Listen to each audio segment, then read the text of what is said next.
G'day you mob, Pete here, and this is another episode of Aussie English, the number one place for anyone and everyone wanting to learn Australian English. So today I have a Goss episode for you where I sit down with my old man, my father, Ian Smisson, and we talk about the week's news, whether locally down under here in Australia or non-locally overseas in other parts of the world. Okay, and we sometimes also talk about whatever comes to mind, right? If we can think of something interesting to share with you guys related to us or Australia, we also talk about that in the Goss. So these episodes are specifically designed to try and give you content about many different topics where we're obviously speaking in English and there are multiple people having a natural and spontaneous conversation in English. So it is particularly good to improve your listening skills. In order to complement that though, I really recommend that you join the podcast membership or the academy membership at aussieenglish.com.au, where you will get access to the full transcripts of these episodes, the PDFs, the downloads, and you can also use the online PDF reader to read and listen at the same time. Okay, so if you really want to improve your listening skills fast, get the transcript, listen and read at the same time, keep practicing, and that is the quickest way to level up your English. Anyway, I've been rabbiting on a bit. I've been talking a bit. Let's just get into this episode, guys. Smack the bird, and let's get into it.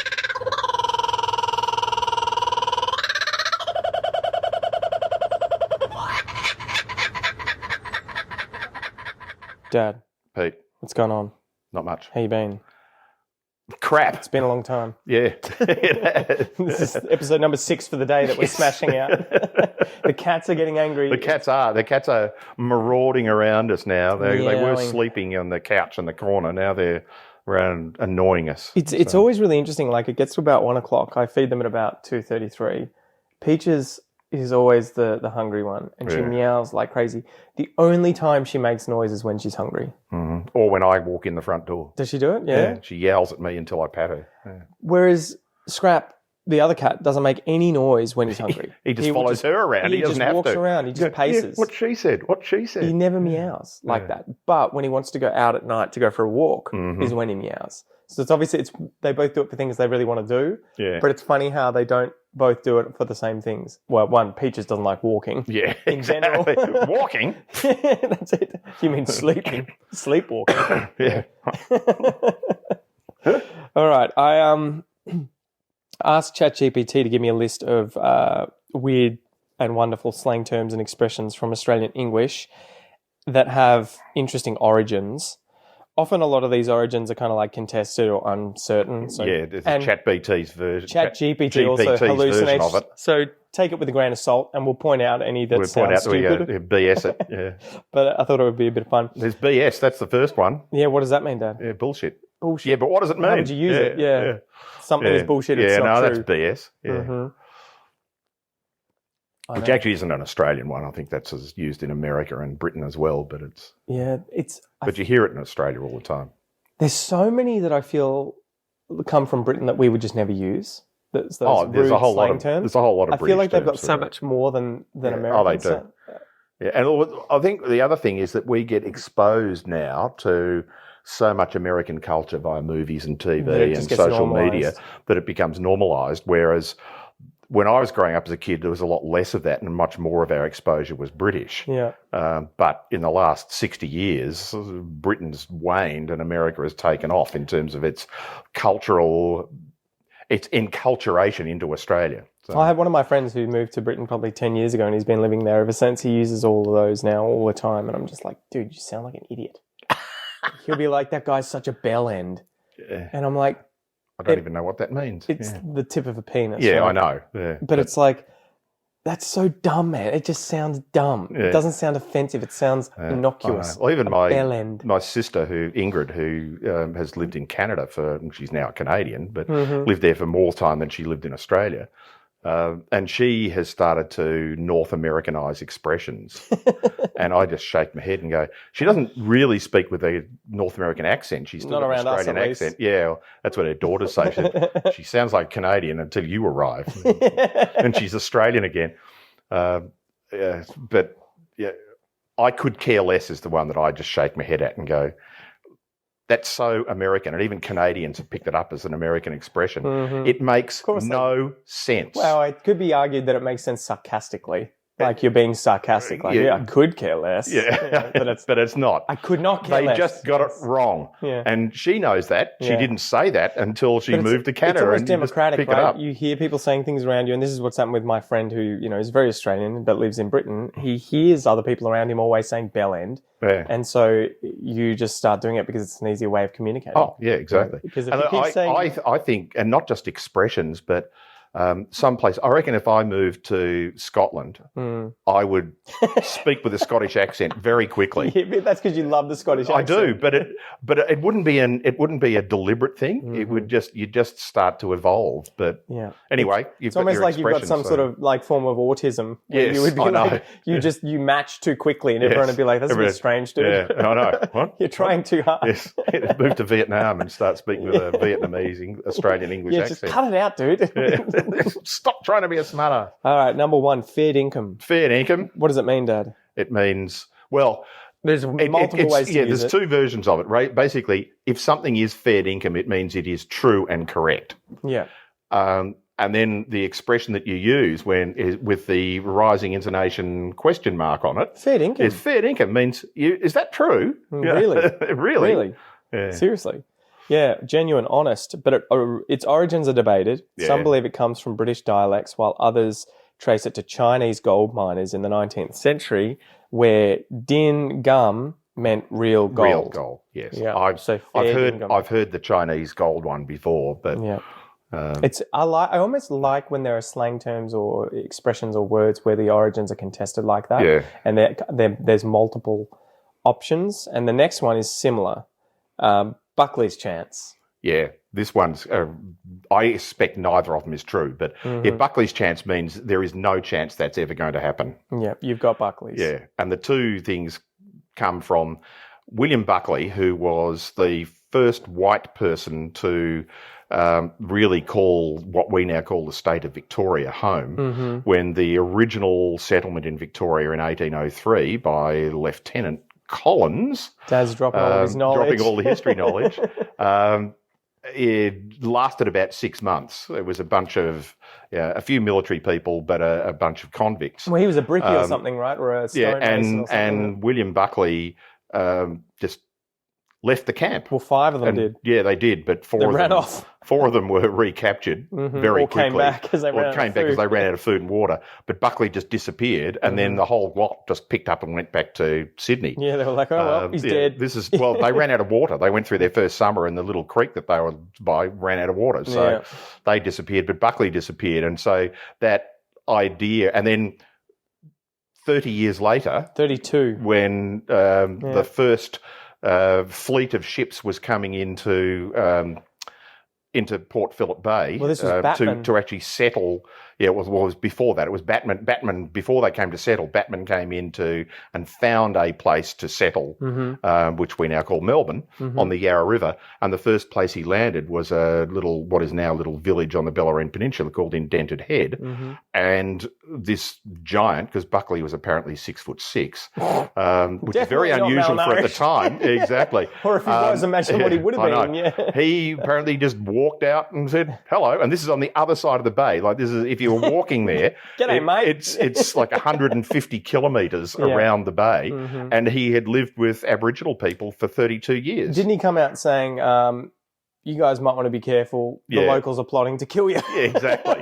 That was the only I can talk them down for a while, but get back in your ship. They actually see you and they're pretty keen and on so killing that the myth came that you have Buckley's chance of surviving. Which ironically is that he survived. He survived, I know. But the other myth in Melbourne was there was a department store in Melbourne from the 1920s until the 1960s called Buckley's and Nunn. And so there was the expression used to be, and Nunn that is spelled N-U-N-N. N, surname Nunn. So it was son. It was Mr. Buckley and Mr. Nunn who started the store. And so the expression used not to be, when I was a kid, it wasn't you had Buckley's chance. It was you have 2 chances, Buckley's and Nunn. Yeah. And so that's where the confusion is between them. So, Which we don't use anymore. no, I We suspect don't we use just say Buckleys and none anymore. no. We just use Buckleys. Yeah, you get Buckley's and just chance. a short to Buckleys. Yeah, and I think that's where the William Buckley story was added. You reckon? I'm pretty convinced that it was the Buckleys and none store thing. It was a very Melbourne expression. Yeah, okay. And that would be true for William Buckley as well. It's a very Victorian expression, but because I can't imagine that that expression started in the sort of 1840s. No. When William Buckley's story became a thing. Yeah, and people aren't going to retrospectively turn an historical event. Like, how many slang terms you go, he had 6 wives. Oh, he must be Henry VIII. It just doesn't happen. We don't retrospectively do this. Dig through history and find something interesting to make a slang term exactly. out of. The legend becomes the slang term straight away. Yeah. So anyway. Number 3, dog's breakfast. Dog's breakfast. Yeah, it means there's a mess all over the place. And that's an obvious one because dogs tend to eat fairly rapidly and spread shit all over the place. Plus, it used to be, when I was a kid, our dog used to eat just the leftover scraps from the night before. So it looked like a dog's breakfast was just a whole lot of just leftover rubbish thrown in the dog's bowl for him to eat. What do we call them? Garbage disposals. Yeah, exactly. Labradors. If you've got nothing better to do, look up there's a YouTube video of a Labrador and a German Shepherd being fed pasta, spaghetti. Yeah. No more needs to be said. Yeah. Go and look it up. Yeah. I can imagine how it goes. Yeah. Gulp. So it's used to describe a mess or a disaster. Nailed it. This phrase may have originated from Australian sheep shearers who often fed their dogs scraps and leftovers, creating an unappetizing mixture. There you go. Number 4, cactus. Cactus If means something is it's cactus. over, it's dead. Yeah. So finished. Can you give me an example? The car broke down. It's cactus. My footy team's lost 5 in a row. Their chances of this year are cactus. Yeah. It's all done and dusted, gone. You're doing much better at the slang terms in the expression Australian episode, ones. Dad. Yeah, funny about So where do you reckon it comes from? I don't know. I don't know about this one. I don't know either, but according to ChatGPT, this likely comes from likely. There you go. At least you got like a clarifying word in there of like, the qualifier. hedging my bets. Yeah. Likely comes from the idea that cacti thrive in harsh conditions where nothing else survives, making it a metaphor for something beyond repair. No, it's BS. They have literally hallucinated that one. Yeah. That's putting together 3 bits of information and coming up with a conclusion that bears no resemblance to the original question. It's always interesting when ChatGPT does it with things that clearly there's not very much information on the internet about it. Yeah. So it makes it up. Yeah, that's a weird one, isn't it? No, it's cactus. That's it. It's so annoying too because you're kind of like, there is an origin. This has to have come from somewhere. One person made it up, like underwater basket weaving. I made that up. I literally did. I first said that in a classroom 35 years ago. I just invented it off the top of my head. And you look it up on Wikipedia and it's not referenced to me. Really? But yeah, and everybody uses it now. Really? Yeah. There you go. That'll be on Aussie Underwater English basket weaving is a metaphorical example of an occupation that nobody would ever have. Yeah. Sorry, I'm just collecting another drink here. Recaffeinate. Is, what do you call wetting your whistle? Wetting the whistle. Yeah. There's another one. That has always seemed so much more sexual than it is. Wetting the whistle. No. Try whistling with dry lips. I know. But it just has this sexual sound connotation. Wetting your whistle. I think I'm going to go wet my whistle. Way too many responses to that, all of which will be deleted from... No, you'd be surprised how much of this I leave unedited. Oh, no, you won't delete it, but whatever service provider you use will just block that one. Number 5, dunny. Dunny? Toilet. Usually another reference to it was a thunderbox, which I think is the origin. But yeah, thunderbox was it was an outback toilet, like a little shack. Why was it called a thunderbox, Dad? Farting. Farting. Sharting. But yeah, so it was an outback toilet, just literally a little shed around a hole in the ground with a seat over Outdoor dunny. Yeah, and I reckon it came from Thunderbox. I reckon Dunny is a contraction of Thunderbox, but Thunderbox, yeah, Dunny. Yeah. Don't know. Does it have a? What does ChatGPT have It reckons to say? this comes from the Old English word "dunnikin," meaning an outdoor toilet. It was common in the early Australian settlements where outdoor toilets It won't were be the norm. old English. Fuck off. Old as in it was an older English. Yeah, it's not going to be old English. Old English is 1,500 years ago. Pre-medieval. Dad, it's not capital O. It's like old. Well, you're reading it out. I'm I know, just listening. So. How do you read out a capital? All right, number 6. Hit the frog and toad. That's just rhyming slang for road. Yeah, hit the road. Yeah. Hit the road.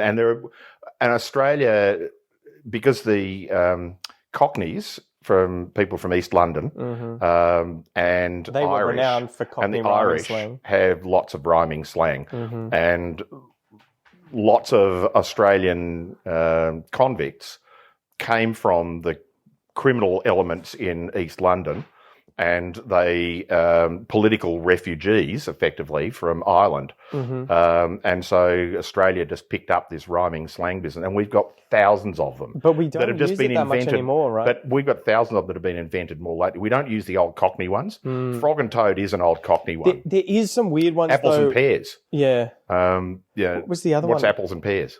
Apples and pears? Yeah, get up them apples and pears. Stairs. Yeah. Yeah. I think that's the thing. You can kind of work it out based on the ending through context as well, that it's a bit of fun.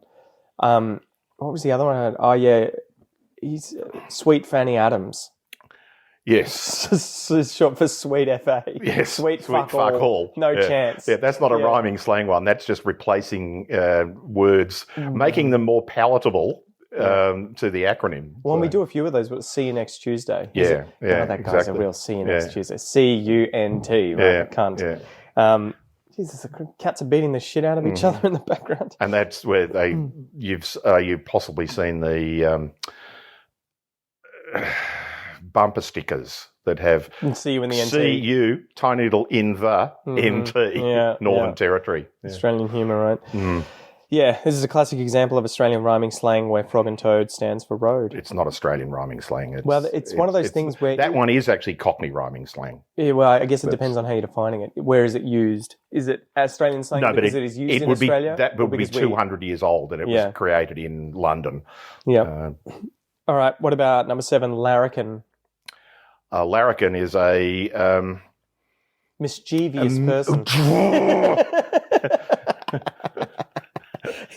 This really gets Dad's goat. Pete has been extremely mischievous by saying that. Yeah, it's one of my real hates is mispronunciation of words is fine. Pronunciation, Dad. Mispronunciation of words is fine if the word is ambiguous. But when you actually add vowels that do not exist... No, it's mischievous. No, it's not. Anyway, you're going to get really annoyed when they change the spelling and put it in the dictionary. Don't worry. There's a few in there already that I. What was the other one? Irregardless. Irregardless and versing. Versing? Versing. Oh, to verse someone. Yeah, to verse someone. It is not a word. He's going to drop some poetry. It is not exactly. He's about to drop a verse. Exactly. Versing someone. I'll verse you. That comes from just a bit of explanation because we can throw these and people go, what the hell are they talking about? The word is the mischievous. Old Latin. Mischievous. Yes, but we're talking about versing. The Old Latin term versus, meaning to compete with or against. I think it comes from a Latin Pete word versus Dad. Against. Yeah, Pete versus Dad. Does not mean Pete is versing Dad. Yeah. Well, and it sounds like it because it sounds like he versus you. I know. It sounds like it is a conjugation of the second. Yeah, and people have just missed it. Third missed person, the pronunciation. Anyway, larrikin, yes, a mischievous, fun-loving, slightly naughty person. But everybody loves them anyway. Where does it come from? I got no idea. The Irish pronunciation of larking. Larking, fooling around. Larking, yeah, because I think they would... Larrikin. He's larking about. Yeah, he's larking about. Playing around, fooling about. And so, it's used to describe a cheeky or mischievous person. Yeah. Troublemakers. Number 8, she'll be right. She'll be right, mate. It always... she'll be right, comma, mate. She'll be right, mate. Don't worry She'll be right, mate. Don't worry about it. Yes. What does it mean? It means don't worry about it. It'll be all right. How would you use it? You come to me and go, oh, Noah's got in a bit of trouble at school. Like, she'll be right. He'll look after himself. Yeah. Meaning everything will be okay. The phrase reflects the laid-back Australian attitude. It may have originated from bush culture where settlers had to be optimistic despite tough conditions. That doesn't really give much, but it's an expression. The interesting part of it is the use of the feminine. Yeah. Like turning it into she. Well, we do that with mechanical objects quite often, right? Cars. Is this your car? Yeah, she's a good one. Yeah, boat. Boats. Well, boats are always feminine, aren't they? Anyway, like they get feminine names. Yeah. They're not going to be masculine names usually. But for some reason, devices and machines we often use. Oh, she's a good old girl, this machine that I've got for my company. You know, we've been using this machine for years. She's a ripper. She's awesome. Yeah. I wonder where that started and why. Maybe it's a male thing of like, you see it as an endearing, affectionate an affectionate sort of thing. And if you're a straight male, you have that kind of attitude towards women, and so you think of devices and mechanical things in a romantic kind of way. Yeah. Oh, she's hot. Life. She'll be right. Yeah, that's it. So it is one of those interesting things, and women can say it as well as men. Don't have to worry about it. No. Like a stun mullet. Like a stun mullet. Number 9. A stun mullet. It literally means that. It means they appear to have lost consciousness, or looks like they're dopey. Shocked. And like a mullet is a fish. And fishermen will often, rather than cutting them open and bleeding them where on a boat, they'll often just turn around and smack their head on the side of a boat to kill them. So he looked like a stunned mullet. Used to describe someone looking shocked or confused, this comes from the image of a mullet fish caught and left motionless on a boat or dock. Yeah, so how would you use motionless. It? Well, it's always related to a person, obviously. Well, a dog could look like a stunned mullet. When would a dog look like a stunned mullet, Dad? when it's just run into a tree. Huh? Yeah, that's it. It's when somebody gets shocked. What just happened? Oh, he looked like a stunned mullet. Number 10 is bogan. We've sort of covered this. We've done bogan. Now, I have no idea about the origin. So I'll be interested to see what ChatGPT comes up with. Well, what is it first, for anyone who's not sure?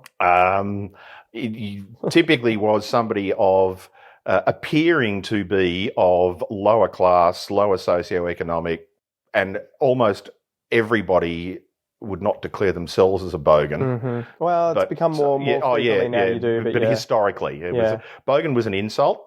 Now it's a lifestyle. And it's sort of, there's more pride in it now, I think. Yeah.